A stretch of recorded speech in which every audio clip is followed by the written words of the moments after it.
Hey guys, what's going on? Welcome back to another episode of A Great Conversation here on Nerds and Suits. Today my guest is the great Brett Sheridan. You guys know Brett if you watch SEN. You know Brett if you've been following along with Christian and Mark for a very long time over at the Schmoes. I'm just kind of getting to know Brett recently. This was the most we've ever talked, and it was really delightful. Brett's a really, really funny guy, very, very humble. Sort of figuring out what makes him tick in terms of what he thinks is funny, and just sort of how he fits into that whole world of comedy was really, really interesting. And a quick reminder to everybody here, by the way, that I do have my very first show coming up, live music. It'll be the first time I've done any kind of live music. And it's obviously digital, but it'll be the first time I've done it in almost 7 years. So the tickets are available at stageit.com. The link is in the description here below. There's just about 20 some odd tickets left for this show. It's kind of like my warm-up show, my first one back. I'm very excited about it. So do me a favor and check it out if you're interested in my music. And otherwise, enjoy this interview with the great Brett Sheridan. Be sure to, of course, leave a comment afterwards, and a big time shout to Nicole Graphic for being an Infinity patron here in the Nerd Network. Enjoy the episode, guys. See you soon. I mean, usually when I do these things, I am asking questions that I know the answers to a lot of the time. You know what I mean? Like I know where someone's from, or I kind of know their story a little bit. I don't really know yours. I mean, aside from saying your name wrong on air a few times, that's like the most. No, I'm kidding. I mean, we've had more memorable interactions than that, but yeah, man, I haven't gotten to hang with you so much. I feel like actually we've gotten closer since quarantine. Yeah, Weirdly enough. isn't that weird? Yeah, I mean, I Yeah. think too. I don't think I was at it. I think I went to one out of town event that I think you were competing in, but I don't think our paths crossed. In was that the Atlanta one? I don't know Could how. be, yeah. It's hard to remember. The memories of a lot of them blend together, aside from Yeah, my horrible yeah. crushing failures at those events. But um, We will bring uh, that up. We'll bring it. yeah, yeah, exactly. We won't bring that up. But yeah, man. So you're like fully in the space, doing the on camera hosting stuff. But hosting was sort of a byproduct of stand up, right? That's where you kind of came from. You came from the stand up world. Initially moving to LA, kind of actually before stand up, I was doing sketch comedy with some friends, and just, we were trying to get agents and trying to get auditions, and just, pound the pavement that way. Started a little sketch group where we performed at this local bar, Bucky's Barbecue. Okay. Actually had a nice little setup at that place. And then I started doing stand up. I went and did open mic, and then the guy named TK that had a bunch of people on bringer shows that we talked about the other day of what that meant, had me headline at Whoa. a LA cabaret. I learned that I headlined because I had 25 friends at my open mic. So you Nice. you get shows when you have friends. But yeah, the stand up thing wasn't too long. I mean, I'd say I stopped doing any stand up like regularly. Like, I started in 98 and probably only did it till like 2002. Okay. So Yeah. interesting. So yeah. So sketch was more your thing. Would you go to school for sketch? Did you do like one of the programs? I was at the Acme Comedy Theater, and actually Okay. Christian got me into that, doing improv classes, and then I started doing the sketch, and I was like, you know what? I like sketch comedy more. There's more people to go down with the ship when things are failing. The stand up was a Yeah. little too personal for me, but after doing a couple of the live events, Mark had me go up, and I kind of got that bug a little bit, and then a different bug, if you will, came into our lives and ruined all of that. So I did like about 6 months of improv training at the West Side Comedy Theater a few years back, and almost I got through 5 levels. I think I didn't do their final level. There was a falling out, but oh, not a bad one. is I have that this the thing one in called the an ego. alley? So Is that the yes, one? yes, Yes. Oh, I love yeah, that. It's like very chill. I don't yeah. know. They're still around, aren't they? I don't. Yeah, I mean, I don't think they've closed. I mean, they were going strong pre-COVID, so Yeah, cross our yeah. fingers for all the things like that. But I always really enjoyed that part of it, and sketch. I mean, I didn't do a lot of sketch, but sketch always made more sense to me than improv. I think I loved improv. I loved really good improvisers. Like I was always fascinated by really good improvisers, but my favorite stuff was always sketch. I mean, Chris Farley is like my all-time favorite Oh yeah. ever, and all his best stuff pretty much is sketch comedy. Yeah, I like as much as people think that like improv's my thing because of doing little bits on the show. It's absolutely terrifying to me on doing it on stage, and especially we used to do long form like soap opera type things where Okay. you had a Yeah. character, and yeah, oh god, I hated it because I always felt like I wasn't, you know, driving the story along, and that I was, making mistakes in terms of like, oh wait, no, I said something that doesn't match up with my character, and so that was not a fun time for me. I loved having a prepared script, throw a little improv in there, if you will, but yeah, improv not my bag really. Yeah. Yeah, the long form stuff was always my favorite. I'm getting glitchy on my end. I think these AirPods are dying, so I'm gonna just get like a traditional Yeah, headphone. yeah. Give me 1 second here. Nothing quite like technology, you know? Oh yeah, oh yeah. I've got my 1999 Sony jobs here that they do the trick. I still can't hear myself on any of these things I do, which drives me crazy. But I haven't taken the time to figure out how to route my audio. But I, I just always hope that I sound all right, I guess. Have you tried the thing where you do one headphone? Does that help? Because I do one for that reason. I can't stand when I have two headphones in, and it weirds me out or something like that. So I only ever do one headphone when I'm on shows.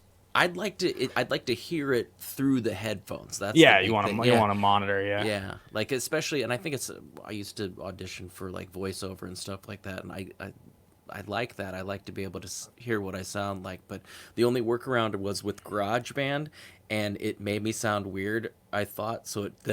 It was worse. I don't Okay. know. Yeah. So many. We could go on about this for hours, but It's why I brought you on the show, actually, was that I figured you would be the ideal person to have a conversation about that stuff about with. technology. Maybe if I would invest in a new microphone that has an output, I don't know. I don't Why would know. I? Why Yeah. would I try to make things better and maybe put a backdrop that isn't my bed every morning? That's good. I mean, look, man, I do all my content here in this little corner of my living room, and I'm single and I live alone, so my place is just a mess. I'm a pretty messy person, and I was just recording something a second ago, and I was like, oh, that sounded pretty good, and then I looked at it, and I was like, some underwear on the floor. There's like an old foam hat. It looks like you see a credit card number. I was like, oh man, this is bad news. That was something I always worry about, like if I take my camera and I move it down, because if you saw this part in front of me, which is basically a dresser that my knees are touching, practically, and just papers and stuff like that. I'm very organized in some ways in my life, but also disorganized in others. Like I have, Tupperwares with all my tools and things all, and like different screws organized that way. But papers and things are just stacked up over in the corner. But I know where everything is. So the recent one of the big things that happened in the last year with the SEN crew was this Zaflertinflouse thing. The flouse moment. I think that was during COVID, right? Or was Oh that yeah. pre-COVID? That was like right, midway through. We were just running out of things to do, and Christian said something about he'd reveal his Yeah. shaved head. That's Yeah. what it was. He had shaved it, and he would reveal it for a certain price point. And then I said, well, for a certain price point, I'll shave my head. And then it became, I had to shave my head, film it, and leave the little tuft in front like Yeah. that. And yeah, it turned out to be a fun bit that just carried on for a while. But I also, we let him take a little breather because my wife was tired of that little tuft, and it was a lot of doing the voice. I didn't Yeah. want to kill him.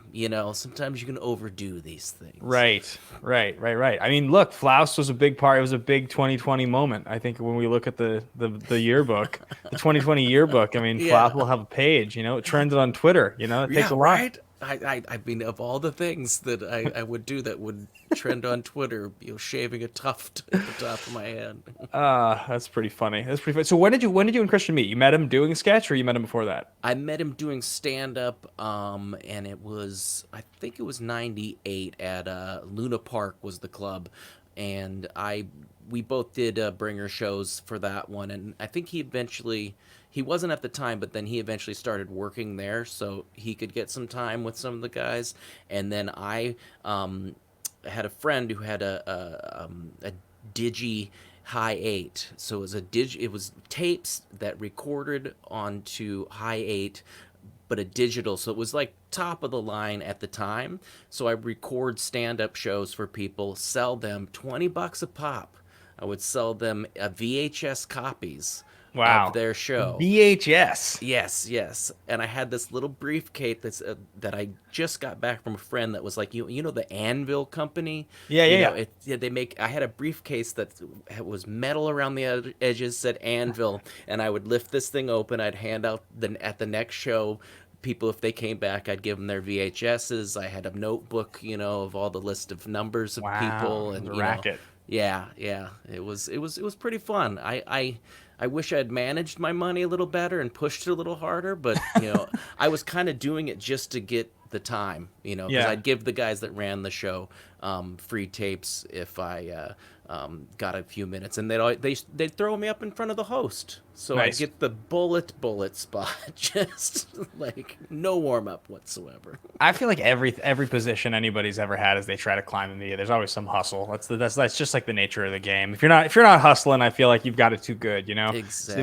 It was too easy. I mean, Mulligan told me that her tapes, but they were DVDs. That's when she got robbed at gunpoint. She lost all. And those were all right.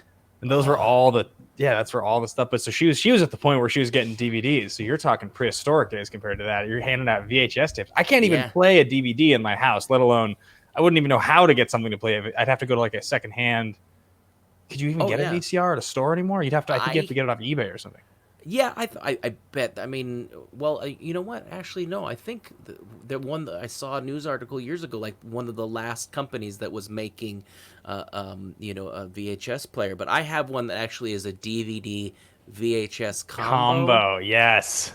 And I used to record shows onto DVDs. So when I didn't have TiVo and I didn't have all that stuff, I was pretty cool because I could record a show onto a DVD at the time, and transfer VHSs to DVDs like home movies and things like that. So Drew and I on the Action Guys recently did an episode where we were talking about all the things that have become obsolete, not just in COVID, but just like the things that are becoming obsolete in the world. Memories we have of things that are just totally and completely like useless now. And it is really funny. You think about pieces of technology. That's the most common one, I think, because technology ages so fast. But I was remembering like getting like a Minidisc player for my bar mitzvah. Like I remember, and it was like $300, and it could record like 12 hours on like one Minidisc or something like that. I brought one out today and I've got it right here. I've got I didn't know until years later that you could purchase actual mini discs of albums and things like that. You have an Evil Empire mini disc sitting handy? Yeah, I have. I've got a stack of some things. I also have I brought these out today. It's funny. I've done it on the Brett and Kate show too. I do have a DVD that's in one of the long. Wow. These were put in a honey, what are you going to do with this pile that my wife gave me over here because she was cleaning out some closets. But yeah, I have 3 mini discs and a stack of them that, like I said, and what's great about that is you could program the order too. You could, you could say like, I want to play song 3, 4, like if you got tired of the order in which the music you were putting it on, you could change it up. But you had the little like Walkman. The little player, and it popped open. Yeah. I still have one. Yeah, amazing. That Evil Empire, that was a great record. That was the second one, right? Were you a big Rage guy back in the day? Oh yeah. I think but I only saw them once at like Lollapalooza. I don't think we ever saw them when they came to town. But yeah, I did see them at Lollapalooza one year. I never got to see him. Yeah, I never got to see him. But I remember those first 3 albums. I even really liked the 4th one, but the first 3 were epic. Like, and Evil Empire, because that's the one that has like Bulls on Parade and Down Rodeo and like Viet Now. I think they're all on that album. Yeah, this is a good workout mini disc, which I would actually take to Bally's. Yeah. People of the Sun, Bulls on Parade. Yeah. People of the Sun. God, that album was sweet. Yeah. No, this was definitely one when I actually was, tried to use my Bally's membership back in the day for a good month or two. Yeah. You listen to a lot of music these days, or not I so much? do. I have always I can't stand a quiet room, Okay. I even like playing Animal Crossing, which is my kind of, Kate's also in this cult with me of Animal Crossing. My wife will be playing and it'll be dead silent, and I'll put Spotify on and she's like, "What are you doing?" I was like, I can't stand silence. So I'm Okay. constantly listening to music. I have a wireless thing that I put in the shower. It's like I love to have music on, and that's just the way it was growing up in my house. We always had something playing, especially when we cleaned the house. I knew when mom popped in the doors, it was time to do some house cleaning. So Has your taste in music changed a lot as you've gotten older? Is it drastically different than it was when you were young? I wouldn't say so. I mean, I think I kind of I've always been open to newer stuff and always, kind of stuck, I still love classic rock, which I guess when I looked at a Spotify list one time recently, classic rock is now things like Rage Against the Machine and bands that I was. It is weird. 90s is now considered, I think in general 90s is now considered classic rock. Yeah, so that was a little disheartening when I was like, wait, what? This is classic? But, I'm talking 60s, 70s, Yeah. you know, but I span every genre of music. I mean, I love, like, my biggest one lately is Nathaniel Rateliff. Okay, I think I know who that is, yeah. Yeah, you should definitely check him out. Great. He also does stuff with the Night Sweats, which is kind of harder, but he has a new album, new-ish, that I just have on repeat, and I actually bought the LP of it. Oh God, what was it? See, now I've heard it 100 times, and I can't tell you the name of it, but it's on my Spotify list here, and it's still all right. Yeah, I've got two of his actual LPs. Great, like full, very heartfelt, good stuff to just chill out and listen to. So I think he was, I in the pre before times, I would travel a lot. I'd fly around a lot, and there I would fly American Airlines exclusively because the loyalty program and whatnot. And there would always be an ad at the beginning of when you'd sit down on the screen. It would tell you all the stuff that was playing this month on American. And I think that his last release was being heavily promoted on American. They had a performance oh of him really? doing it. I think is he a heavier set guy? Is that right? Yeah. Yeah. Yeah, that's right. Totally. I've heard one clip of one of his songs like 700 times, and I definitely know just what he looks like. And It's he looked interesting. give me a drink, you son of a bitch. It's Yeah. there's that. That's kind of the. And have I seen it? No, I haven't seen him in concert. Two of my friends have sent me, you know, photographs of them at one in New Orleans. My friend sent me, and one in Phoenix, and I was lined up to see him, I think, in LA, getting ready to buy tickets, and I couldn't. But I definitely think you would dig it, especially after hearing you play your original. Yeah. I think and I wasn't gonna go. I was gonna go, oh, you should check this out, because it kind of, I don't like to compare other people's music Sure. to somebody else, but I think the genre of music is similar, and I think you would enjoy him. Yeah, he's, I don't know. There's not much that I can listen to over and over and over and over again, and this one gets me, and it gets me in the feels too. Yeah. I've got my list from this year. It's about 40 songs from all different eras that I've put together it's titled like 2020 album inspiration is like the playlist, and it's all kinds of stuff. It's just anything that was standing out to me that I was finding interesting, because I went through a long period of not really listening to music. For many years I was just podcasts pretty much and movie scores. I didn't really listen to any music. I don't know. I just my brain moves off things, and then once that's not what I'm trying to consume. But now that I'm playing music again, it feels that's what I want to be consuming. It's funny that, yeah, because I wouldn't think you would do that, because knowing that you're a musician, I'm like, oh, you would constantly be doing that. But podcast, I can't get into listening to podcasts. Never, huh? Yeah, my wife's like, oh, you got to listen to this one. She listens to one with Zach Shepard, and then This American Life, and all these things. Yeah. And I don't know. It's to me when I'm working and doing things, music drives me forward, and I don't want to have to think about something that somebody's saying. It doesn't help me in that. I don't know. It's I just can't get into it. It's weird. So that's why I'm in the podcasting world. Yeah, it's funny, right? I mean, this channel, Nerds in Suits, which is where people are watching this interview right now, is kind of a split of two things. This is my music stuff, but it's also one-on-one interviews is like the thing I always wanted to do the most. And so I started this channel to specifically do those two things. So it's like it is kind of exactly that. I was either listening to podcasts or music, and so they both get to live on here effectively. Those two loves.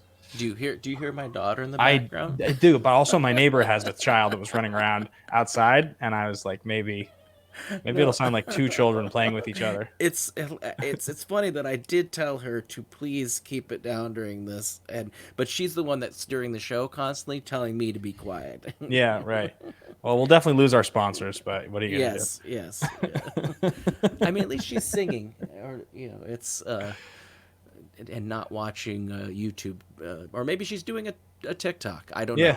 Are you on TikTok? Have you started doing that? I didn't. I had this like thing where I was going to work out a dance with her and kind of do this bit where it's like I'm watching her, and then you don't expect me to be good at it, and then we had it nailed or whatever. Yeah. But she got permanently banned for some reason out of nowhere, and which kind of made me mad because there was a lot of stuff. She was totally private, and there was a lot of videos. She's been doing it for years, and she said, oh, they're so cringe. But, like, she was littler, and I kind of wanted to have that video of her doing it, and I don't have it now. But I don't... She said they did it to people who had less than 50 followers. It was something... Oh, interesting. That was her theory. She's 10. It could have been that, they found out that she was 10, because I think we had to sign in with our information, because I don't think you were supposed to be young on the show, on the TikTok. But she does the Likey too. That's another one. That's Likey is another app, huh? Yeah. Huh. And these things, I'm telling you, Ben, you gotta investigate this stuff before you let the kids get into it. Because we found out with TikTok that you can keep people from seeing their material, but you can't keep them from seeing things. There's no blocks on that, and that's when we actually she can't watch stuff on there anymore, because the people during quarantine were getting very dirty on there, I guess. Yes, yeah. I mean, there's some really there's definitely some adult content all over TikTok. The thing I think I find the most strange about social media content is that let's see if I can put this into words that doesn't ramble. We live in this world where the concept of content is represented by so many different things. It's represented by releasing a book, but it's also represented by picking your nose for 1.3 seconds on TikTok, right? It can be literally anything. It's the concept of content. And if people watch it, and if it gets views, it's considered to be good or successful content. Mm-hmm. But so much of the time, it's I'll be scrolling through TikTok and it'll just be some girl who is just in a loose top, just shaking her body. And I'll be and it'll have so many views and so many likes. And I'll sit there and I'll just be by the nature of what we're saying, this is good content. This is really compelling stuff. There's somebody who's building a career off of this thing that I'm watching right now. Yeah. And you can't really disparage the idea that what they're doing isn't, because who knows how aware of, that's nice. Do you have a rotary phone? That's no, that's the old, It's actually Christian Harloff calling me. Oh, nice. He's like, why did you steal Brett? He's supposed to be. Yeah, I'll tell him. I'll tell him on my air doing an interview with you. This will be a good piece of the interview. What's up, dude? I'm just on air right now interviewing Brett Sheridan. We're doing a deep dive. I was just getting to the part where he met you, actually.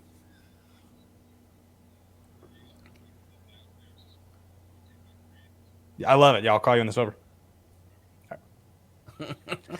So during this interview, I got a text from Kaiser about 90 seconds ago, and the text says, "Hey champ, let me know when you got a minute to chat." Right? Ooh. So I'm sure it's about free agency. And Christian calls me 90 seconds later. "Hey, I just want to talk to you about free agency." He's always moving the chess pieces, Christian. He's I'm so aware of this stuff. Oh yeah, yeah. I don't know how he does it. I mean, like, there's to keep up with the storylines, and then Yeah. then you know, I think that's why people always thought that it was fake, because the way he had to shift on a dime and tell you guys, okay, well, now you're the heel and you're the like all these Right, different right, things right. depending on what happened within the match, because if there it blows my mind how he keeps it all together It's and can just unbelievable. boom, Agreed. boom, boom, boom. Yeah. He really, I mean, he always says it's like he runs a wrestling league, and it is like he runs a wrestling league. And I've said this so much more and more now on Backstage, but it's there is no such thing as a full character and a full non-character in the show. It's not like that. It's so much more like wrestling. Everybody embodies some element of their character that they're playing in real life. Like your character doesn't just exist. It's not just a fabrication. There's some part of you that wants to be that thing, and that's why it is that way. And the way you interact and what you say in matches, there's some part of you that's real. And I think the people that are the most vicious would hate to admit it because it would make them feel like they had some really nasty streak in them. But somewhere, some part of them, I mean, I say this about myself all the time, but I played this really arrogant character in the show. Like that's like what my bit is. And I'm pretty self-aware, but I'm certainly not going to tell you that I'm not arrogant in real life a little bit. I mean, there's just no way it would come from. It wouldn't. Right? It has to come from somewhere. Yeah. I mean, Roka is a little intense. Right. Roka's character is more Roka than it's not. Yeah. That's the point. Like, it's an amazing creation, and it's the most fascinating part of the show. And I miss the studio and live so much. The digital format we can only do so much with it, Yeah, and it's going to I'm thinking the switch will definitely make those who were succeeding in this format maybe they're just gonna eat it when it comes to being live again in front of an audience, because it's a totally different thing. I mean, there's seeing people in front of you. I mean, I'm sure this is great for people that don't want to be in front of an audience, and maybe they can think a little better. But I know, even for myself, my one match, like, it wasn't a huge event or anything like that, but having people watching me, it just was it was like, oh, please, can I, I think I could thrive a little easier in this, where it's a little more focused, but we'll see, Yeah. Well, speaking of which, I mean, you have a match that's been announced, right? Yes. You've got a match at the Schmoedown Spectacular this year. You are one of the peasants who gets to play against a celebrity, right? Right. I mean, I don't get to do that, Yeah, I think there was a lot of, like, why Brett on this one, but I am undefeated. Yeah, you are. I mean, you've never lost, man. And I think, it's you gotta get you build up. We don't throw Kevin Smith up against you guys first, and then have him go, oh, well, this isn't any fun, Yeah. I'm good. I like Kevin Smith. I'm a little I might be a little fanboyish. It's really cool. I gotta dial that back a little bit, and hopefully, I can keep my cool and stay within a character. But my character's just nervous and jerky anyway. So Brett is just not confident. Not. Kevin Smith was my hero as a kid. He was when I was like 12, my older brother got me really into Clerks. He's like, he and his friends all watched it. And so, I was 12 in 99, 2000. So, and so I remember at that point, like, Jay and Silent Bob Strike Back was about to come out. Dogma had been out for a year or two. And I got really into all those movies. I had seen them all a million times. And, like, I really that was like one of the big things that pushed me into kind of wanting to be in the entertainment industry was Kevin Smith. So when I got to interview him a few years ago, and I got 25 minutes with him or so, 25, 30 minutes with him, it was a total, like, wow, we've come so far. But then you're playing against him in the Schmoedown. Like, I got to be on the card with him. You're actually playing against him. Yeah, I have to, like, talk smack about it. Yeah, and, man. like, be intense, and it's. You thought about what you're gonna say? I don't know. It's today Christian asked me about it, and I said, well, I think I actually had a pretty good chance, because when I watched the Jericho Smith match, I got most of the questions right. So if they use the same questions, I'm gonna be perfect in this one. So I don't know. We'll see. There's stuff in there. It's just locked behind other things. Children dampen your brain with this towel of like keep children alive.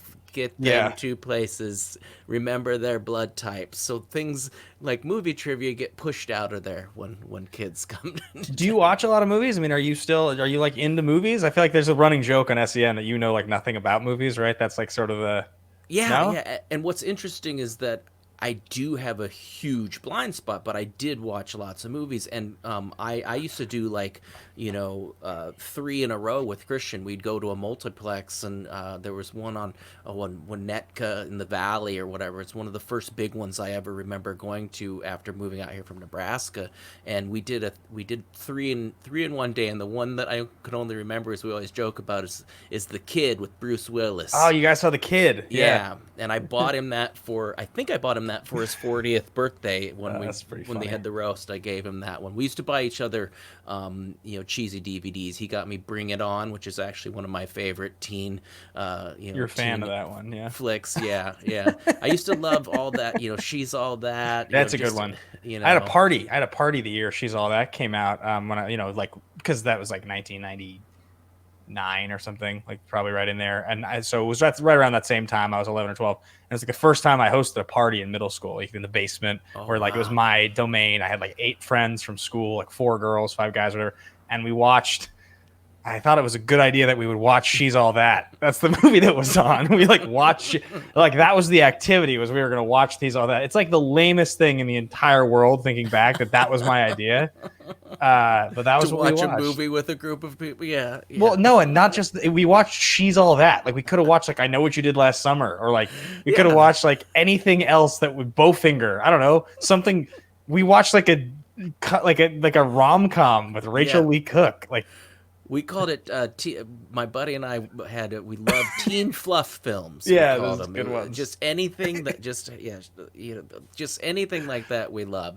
And they do. Clueless. Just anything. Just saw Clueless recently, and it's very good.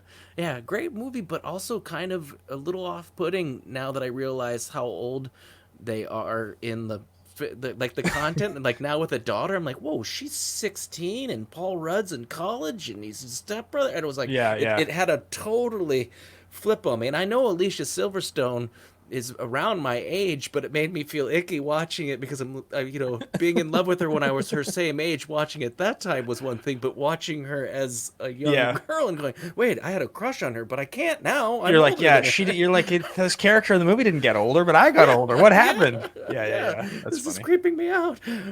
Yeah, that's funny. But yeah, I used to watch a lot of, it was a time thing, and we tend to go to shows more. My wife gets to pick, because I don't know. I'm annoying with Netflix, and I'll just click and click and click, and she'll just grab it from me and go, I'll pick tonight, So sometimes I get caught in some things that I'm not really into, but it's so dumb, because we say well, a movie's a bit of a commitment tonight, and then we'll watch 6 episodes of something. Yeah. So there is something really interesting about the cultural impact of streaming and television as this premium form of content now, because there is a lot of really good television. People have convinced themselves now that watching shows sort of has the same, intellectual resonance as watching movies classically. And I don't think that watching She's All That has a lot of intellectual resonance. I think that movie came and went, and we remember it, but you talk about great films that make impacts, that are a huge piece of the culture, and you compare that to some show on Hulu or something that comes out that they drop all the episodes at once, and you just watch them all, and then no one really ever talks about it or remembers it. Maybe the season gets canceled, and that was hours of entertainment that you will have enjoyed, but you'll never get them back, and they won't really add to your life because no one else has seen it, so you won't talk about it. And that's the thing, that's the difference that I think people don't understand, is that in 20 years, if the shift has really happened where television is the premium form, there'll be so many shows, it'll be impossible for us ever to be on the same page. And the impact of a show has to be Game of Thrones for it to matter. It has to be like that level, right? There can only be a couple, but it doesn't take you 2 hours to watch like a movie. It takes you, 12 hours to watch it. And like, that's just a huge commitment. That's why I don't watch TV these days. I stick to movies because of Schmoedown. And when it's over, when I retire and I let myself watch TV again, because it'll happen at some point when I retire and I'll go back to try to watch all these shows. It'll just be like, what did I miss that I really care about? What even matters at this point?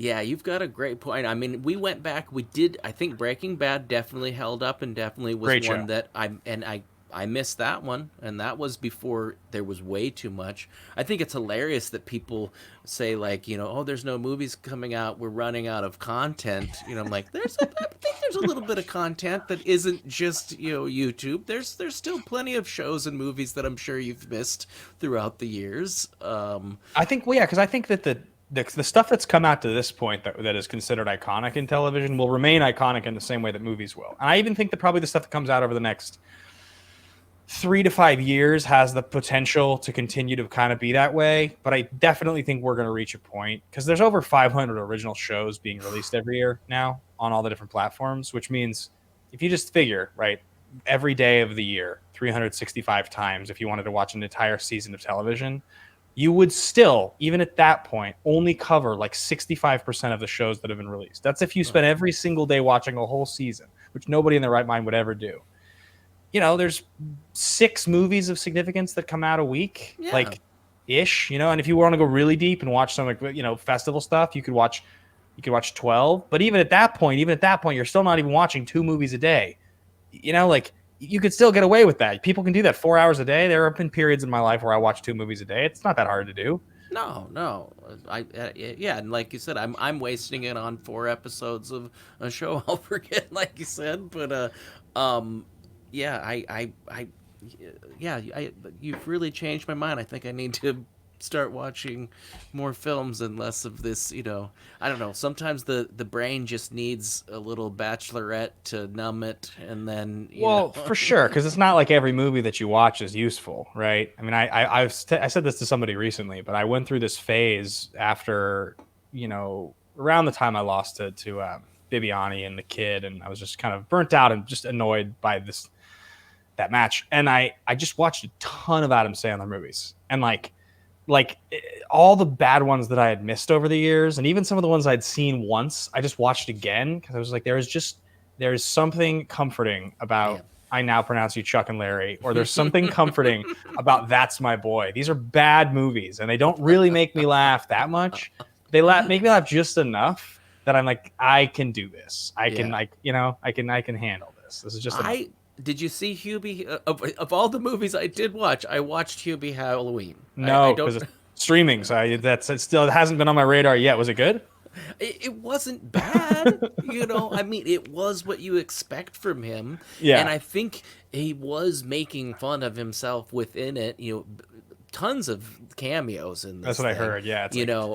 Christian said he liked the first 40 minutes and then it got kind of dumb. And I'm like, I thought it was just dumb Adam Sandler fun the whole time. Throughout, I put myself in that mindset anyway, because I was like, this is gonna be silly, but we're gonna have some fun. And I mean, it's not great, but it's not the worst thing he's ever done, I guess. I didn't see Uncut Gems. I would like to see him. That movie was really great. Yeah, I've heard good things, and I should probably check out stuff like that so I can, cleanse my palate of the Hubie Halloween. So you talked about you and Christian going to multiplexes and seeing 3 movies. So you guys have been close friends for a long time. So when you met at that, it was called Luna Park. Yeah. You guys did you just have a similar sense of humor, or you worked together a lot there? So then you sort of got close by working together. And I think people saw it when we were just the 2 of us in the studio, always kind of, we're just doing voices and goofy things, and always like when we'd hang out and go out, we have a similar, just nonsensical humor. And I think that's how we connected in that regard. And yeah, I mean, we were thick as thieves for a while, and then I think he kind of branched off into one. It started as soon as I started doing he was like concentrating on doing the Comedy Store, and I was doing the Acme. We still kept in touch, but that was kind of like our splitting. But we tons of movies, and that's when he brought me on to the Schmoedown movie show. I think that I can't.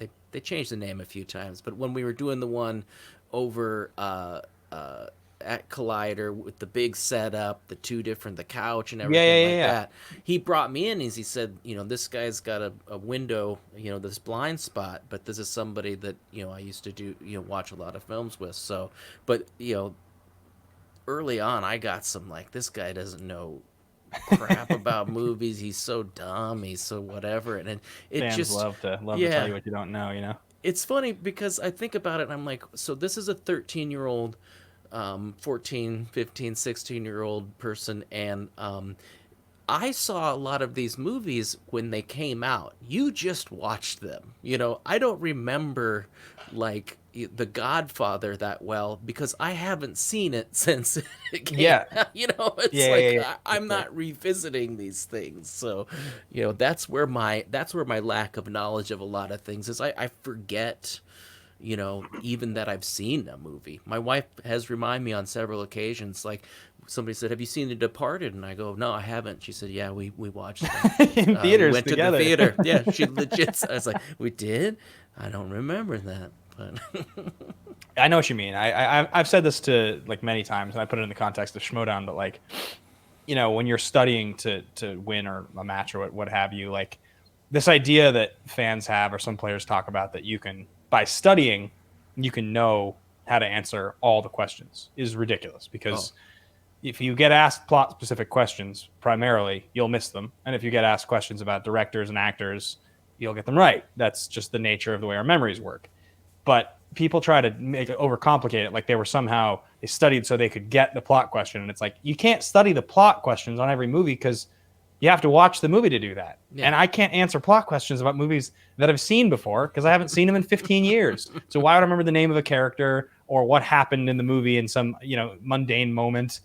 You just don't remember that stuff. It fades. Yeah, it's tough. I don't know how you guys do it, study that intensely on something, And I was never anybody that paid attention much to directors and producers or and scores. Score is something, I hope Kevin Smith isn't watching this, but that's I cannot remember names. I'm gonna have to do what they were talking about today, where I just pull out the top 5 and just guess at one of them if I get something about scores. So. I mean, so just for in case you're actually fishing for a strategy there, just in case, because scores and soundtracks is pretty. You probably won't have to answer those questions unless it ends up on the wheel somehow. But scores and soundtracks have this one really, really interesting piece, which is that primarily directors work with one composer. Sometimes it'll be you'll see a guy that has a bunch, but often it's a director will have one composer that's done 90% of their movies. So for instance, with Steven Spielberg, John Williams has done all but 2 movies. So if you ever were to get asked a Steven Spielberg movie, it's John Williams, right? Unless it's not, but that's what are the chances? Yeah. And it's the same. There's many of these guys that are just like this. James Horner did everything for James Cameron, basically. That's who's written down on my sheet today when they were talking. James Horner. Yeah, I wrote that down. It's okay, I've got to remember that name. That will pop up. Hans Zimmer. It's Hans Zimmer. Yes. Right. There's he's done almost all the Christopher Nolan movies. So it's you can demystify the category. What gets hard is when you get asked ones where they're specifically trying to know that you would guess because of that, and they ask you the one that's not by that guy. And then you're screwed, which is it's a hard category in that way. Yeah, it's a hard watching you guys do it at the level that you do. It's insane for me because again, I don't remember a lot of things, and when you come up with something, and I hate seeing you beat yourself up over a match because I'm dude, that was so. Those were so hard. You don't imagine. The regular Joe does not know these things. Yeah, I know, man. It was a tough year for me in that way. I was so locked in coming in from last year, and I played so well. I got so close this year, but in the end, when you go to the win losses, it's just such a disappointing year. It's more losses than wins. And all in big moments. So yeah. Well, it's a tough, and again, I don't know how people, again, you always get the arguments where somebody says, well, this pointer's harder than this, and this is that. I mean, there's so many elements to this that can throw you off, that they just hit things that just are just not in your wheelhouse at all. So I know, because yeah. So I agree, and the whole debating what is an easy question versus a hard, it is also subjective. It's a very, very hard thing to ever get people to agree on. So I have this thing that we do for my patrons here on Nerds in Suits. All platinum patrons and above, certified platinum, get to submit questions for my guests. So perfect. There's a bunch of questions here for you. John Lastrina, who is a Diamond General in the Nerd Network, big time salute to you. Call sign #Ladies Night over in the Action Army. His question is, what is the best sandwich? The best sandwich? Yep. Wow. These are always my favorite questions, because I always think, like, if I get it wrong, I'm going to get in trouble or something. The best sandwich. I love just a grilled cheese. Okay. Like, to me, the classic grilled cheese is with some tomato soup is like wonderful. If you're talking like a grilled sandwich, meatball. See, really good sandwich. Yeah, meatball good. But yeah, just a classic turkey, cheese, lettuce. Let me ask you this. Let's go back for a second to the meatball. So when you get a meatball sub, there's two ways that they come, right? There's the kind where there's full meatballs in there. And those are, I think that's far and away the best kind. And then there's the kind that you'll get at like a pizza joint, and they'll slice up the meatballs.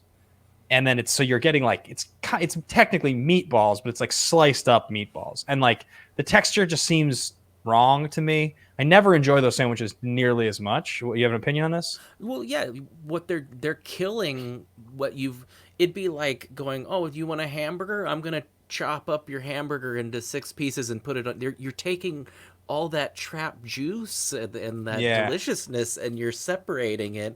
And no, I totally agree with you. That's a horrible mistake. You you do not disassemble the meatball before consumption. Yeah. I had maybe one of the best meatball subs I'd ever had in Seattle when I was there a couple weeks ago. This little Italian deli called Little Lago. Unbelievable. It was like on focaccia, and it was like really just soaked in. The bread was almost like spongy. It was unbelievable. It was really good. All right, we're gonna keep. So keep I rolling. Guess I gave 3. That's the thing. Somebody says you can have one. So what's your favorite? And they list 7 things. It's like, I think you can only have one favorite of something. Yeah. Like, I think John was probably satisfied with that answer. Does it work? Okay, cool.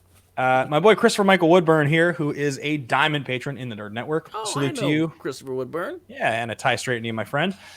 He asks, what has been your fondest memory since joining the Schmoedown community, Brett? I think, I just have really loved the community. I mean, just it's kind of a broad memory, but I just have loved the love that I've gotten once people have settled in and kind of figured out me, and like the messages I get about thank you for talking about depression and it's helped me and things like that.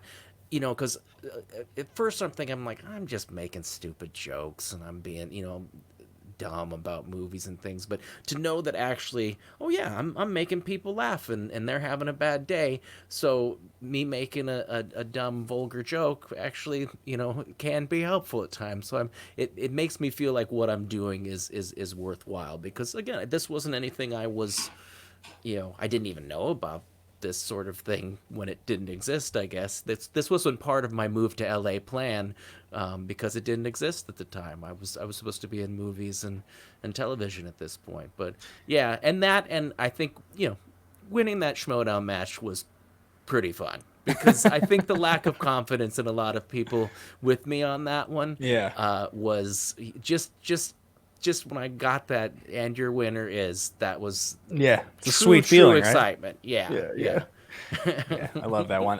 It's funny you talk about the appreciation people have for your willingness to talk about depression, and it's been a fascinating experience on this channel, because Nerds in Suits was launched with this, the idea of music and interviews, right?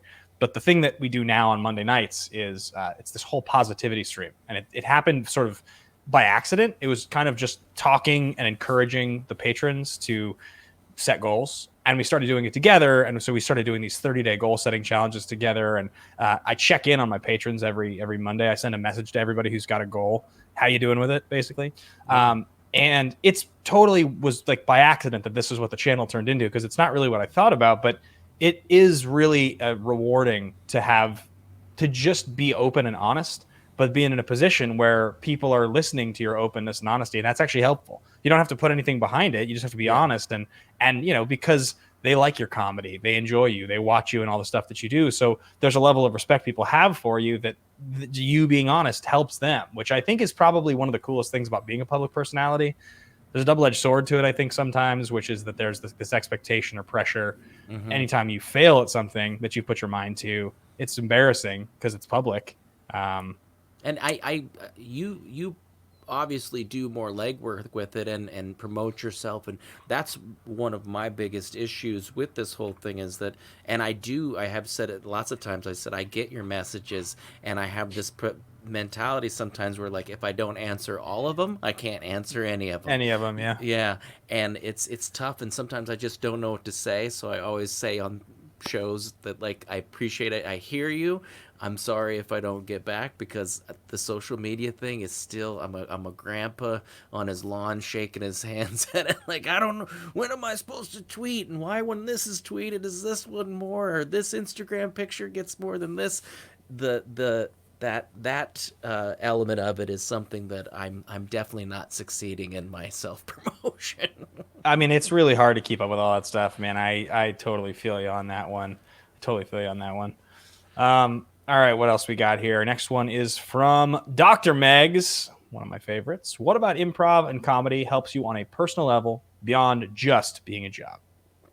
Well, it's therapy for me. I mean, it definitely, when hitting a joke is rewarding.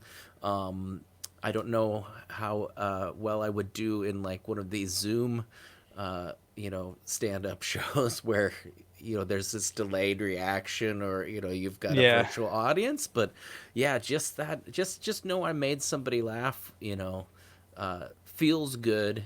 And I need a creative outlet because I have settled into a lot of jobs. Once I had children, I didn't concentrate as much on the acting, and this I concentrated on, I need to pay bills. So I took a lot of jobs that were not rewarding in any way.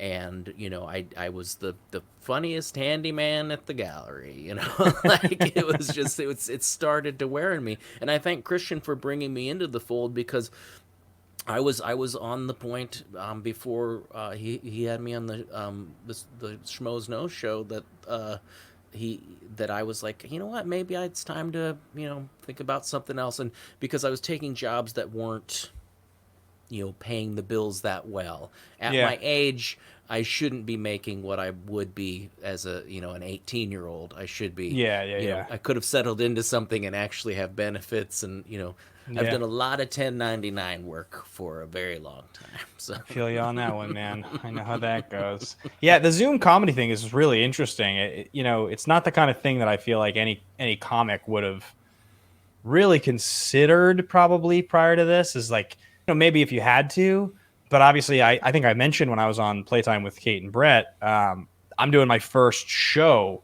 live music show. Yeah.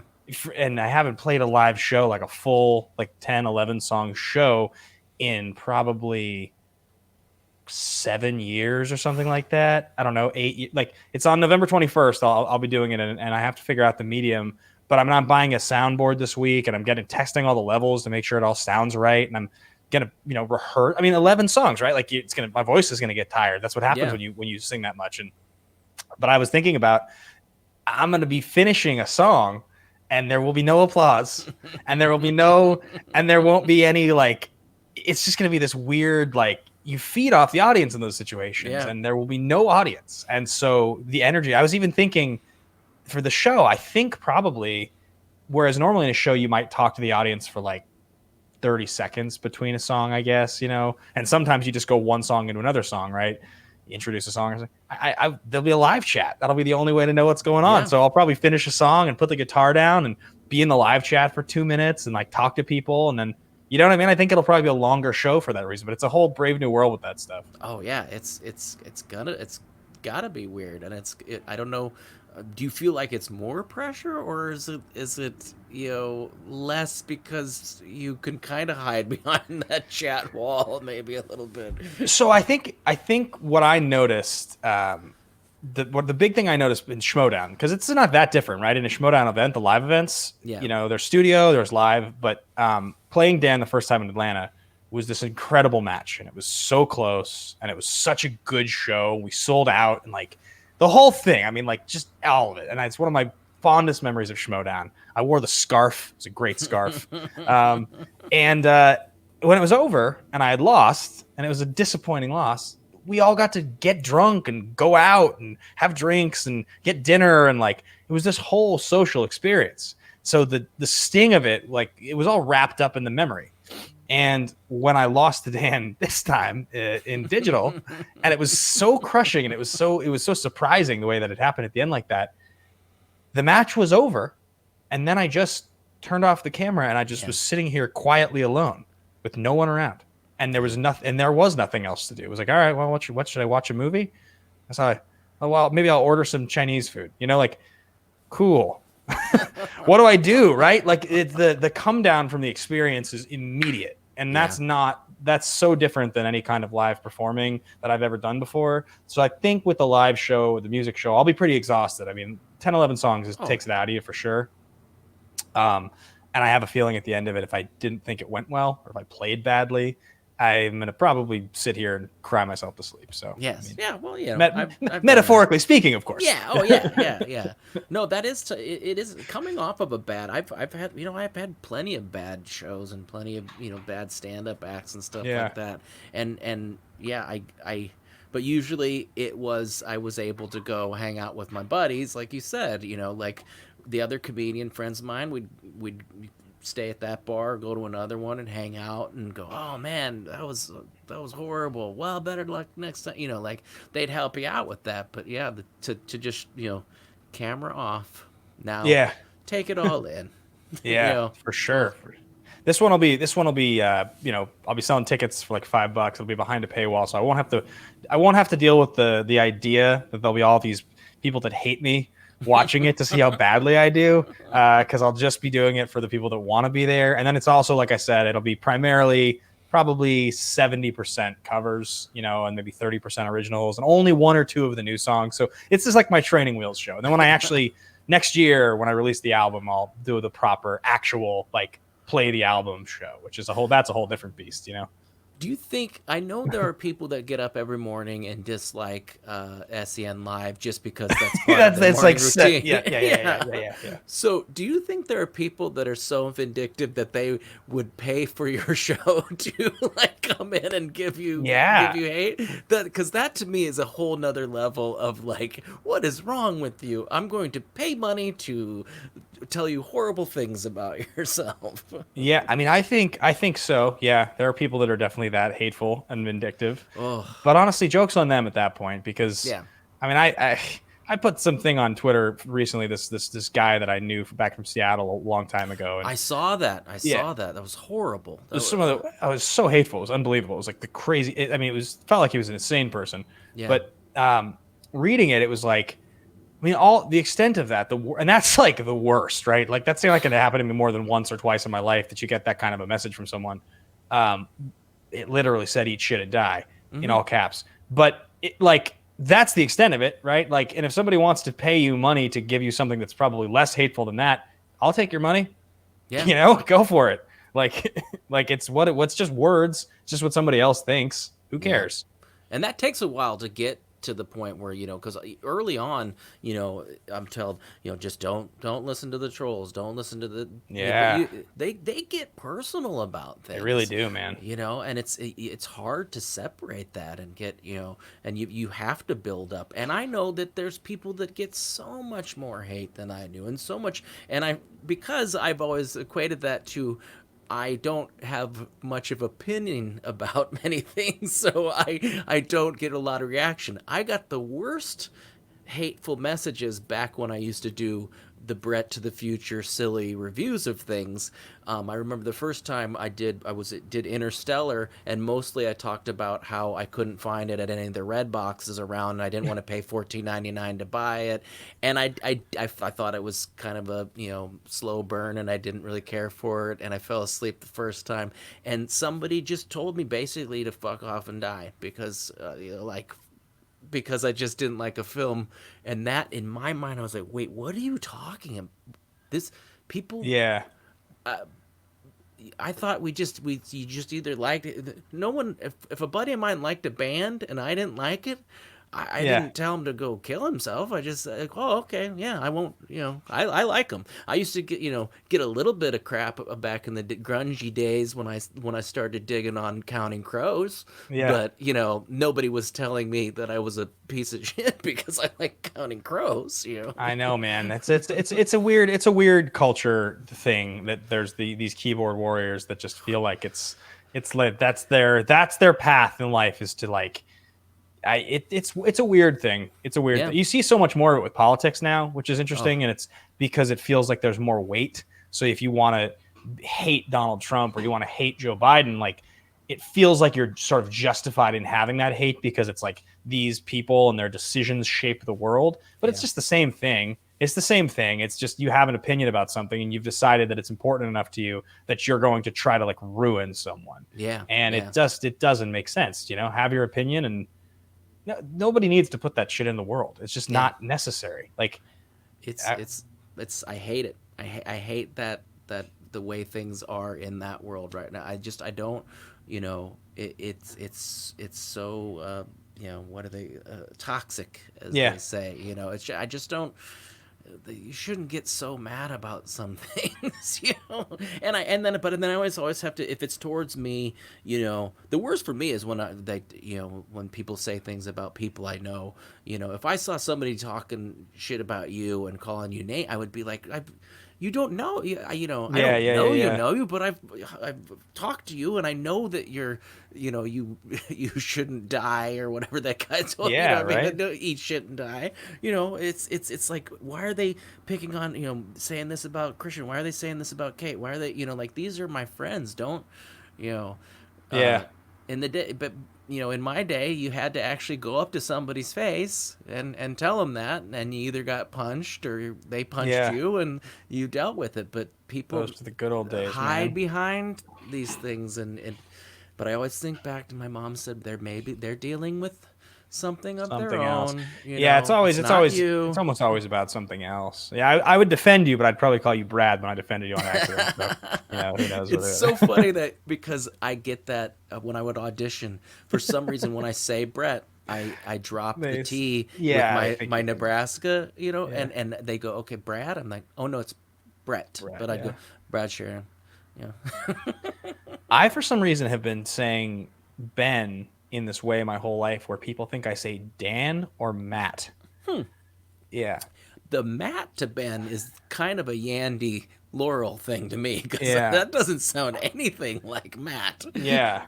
It's like, hey, my name's Ben. Like Ben, Dan, I can sort of hear it, but Matt? I've been Matt. Wow. Did you say Matt? No, I didn't.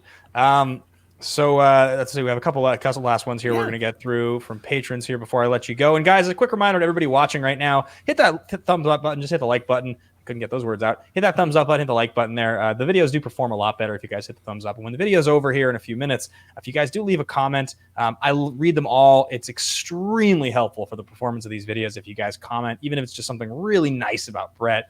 If you want to say something about how pale I look, you can say that too. Whatever you want, just leave a comment. It's very helpful. This next one here is from Ryan Chandler. Hey, Brett, thanks for making me laugh Monday through Friday. Were you the class clown when you were in school, or did your comedy skills come later in life? Thanks again. I used humor to kind of mask, getting picked on and things like that. I thought if I could make the bullies laugh, then I'd be accepted into their cliques and things like that. But then it became my favorite thing to do was make the teachers that were notorious for being just like and you could never crack them. And I cracked one of the hardest teachers ever. And I just remember that moment where she was like, I said something, and she goes, Brett Sheridan. Like I got her, and it was just like, got the hardest teacher in all of the school to break. Yeah, man. Well done, well done. But yeah, I think when you hear class clown, sometimes they're just the people that people laugh at a lot and not with. Like this guy's a joker. Well, the funny thing about people that are just naturally funny, like a lot of your comedy, I think, is because you're just naturally pretty funny. I think you don't go for it that often when I laugh. I think often you just say something in a certain way and it makes me laugh, and I think people like that about you. You think about some of these, like the dynamic all-time talents, right? We talked about Farley, and I don't know if you remember that Pepperboy sketch with him and Sandler on SNL. And Sandler's like, he's like the Pepperboy, and he's real timid, and Farley's at the table, and he's got this real big beard, and he's got one line in the whole sketch, and it's at the end when Pepperboy gives him the pepper, and Farley turns, and he's like, "Thank you, Pepperboy! Like that was the perfect amount of pepper." And he's just like the one delivery, and it just brings everybody's dying, and he's just bringing the house down, and you're just like, that's just natural comedy. Like people like that. What are you even saying that's funny? It's just like something about it. It's just like, I don't know. And your natural instinct to be that way just makes people laugh. That I'm sure he's been getting it since he was a little kid, just the same way you just talked about. You know? Yeah. It's weird. It's hard. It's something that a long time was hard to accept. It was hard. I always equated being confident with being cocky. So I didn't say, "Oh, I'm super funny," and back to post show, like strokes from people and things like that. When I did plays in high school and stuff like that, I didn't go outside. I didn't want to go outside and shake hands with people. I didn't like that people telling me well done. I liked the laughs and the reaction, the energy from the audience there. And Christian gives me a hard time about it because when we'd go to like my first Comic-Con and people come up to me, I was just like, "Oh, talk to me, I don't know what to do." So, it's taken me a long time to feel more confident in myself. But Christian said he'd be living in my guest house of my mansion if I had more confidence with my comedy at this point. Yeah, man, I definitely think you're pretty funny. The last one here is from Tyler Schwent. Thanks for the laughs, Brett. I needed it a lot during a very messed up time in my life in May. Well, it's not a question, but Tyler, big fan of yours. Thank you so much, Tyler. Thank you. Ty Straighten. And I think that's going to wrap up the last of the questions here. Brad, I feel like we could keep talking for another hour, man. I have so many more questions for you, but I got to let you go here. So I really appreciate you doing this. If you guys want more of Brad, obviously it's on SEN, and you do a show every single week with Kate. It's a Patreon exclusive, of course, but talk to us about the show for a minute. We do the Brett and Kate Playdate, which is the name of what the show was supposed to become. It was supposed to be a studio show that we were developing within, and then COVID hit, and now it's just become the show, which isn't actually what the show is supposed to be. So if that makes any sense, we just have a lot of fun.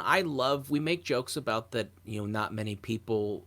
It's like 13 to 20 at a time. Yeah. But I love that. It's a community of people, and there were several fans that were actually pretty upset today. I saw in the chat that we're not having one tomorrow because of the spooktacular or whatever. Are they calling it spooktacular? I just assumed because it was Halloween. Were you talking about the free for all thing? Yeah, the horror one. Yeah, I would have called it a spooktacular, but I'm it's just a good name.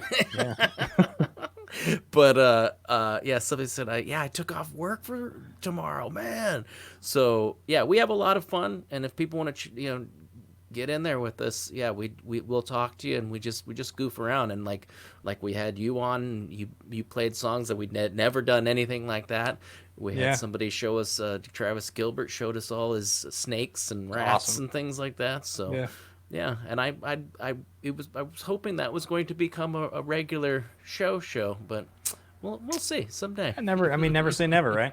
Never say never. So, and I'll definitely come back here again. The time flew, and I could hear people say how much I make them laugh over and over again, and not actually ask me hard questions like what my favorite sandwich is. So That's a strong question. I mean, it's, you impressed us, I think, with the spooktacular joke and also with the question about the sandwich. So Yes. you actually had 2 home runs in this show. Yeah, that's all you're going to cut out of the whole yeah. thing, right? That's the whole interview. Those are the the lead in is definitely going to be the spooktacular joke. I feel like that's the cold open, this is a good show. Good content. Wow. Good content. I'll just replace that joke with a girl just in a loose shirt. No, I'm kidding. Yeah.